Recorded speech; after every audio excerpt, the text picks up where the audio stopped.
40 years of secrets and lies, 40 years of unresolved hatred and bitterness.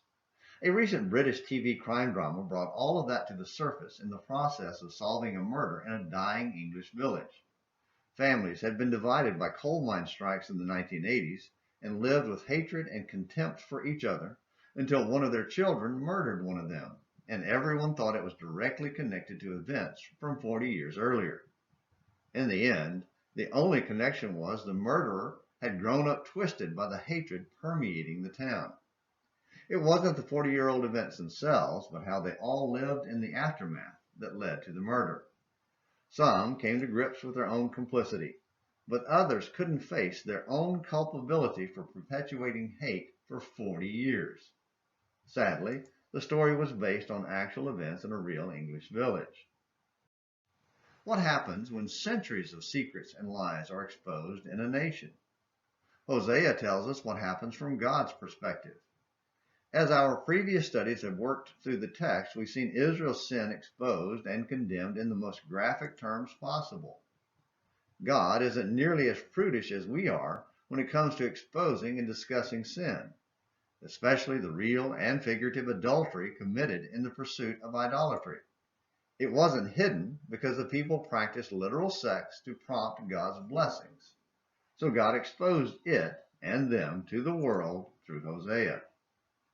Even when he tried to bring them back into fellowship with him by offering healing and restoration, it wouldn't work because the depth of their corruption was revealed. When I would heal Israel, the iniquity of Ephraim is uncovered and the evil deeds of Samaria, for they deal falsely. The thief enter in, bandits raid outside, and they do not consider in their hearts that I remember all their wickedness. Now their deeds are all around them. They are before my face. Hosea 7, verses 1 and 2. For generations, the people of Israel had lived in sin and got to the point where it was so common they considered it normal. They thought God didn't know or care, but he did, and the time of healing was coming to an end. Are we like Israel here in America? Not that this nation was ever God's chosen people like Israel, or ever righteous in his sight. If you think so, then you have not considered in your heart what it takes to be God's chosen people or to be right in his sight. And that's the question. Have we lived in our sins so long that we think God doesn't know or care? Consider this in your heart.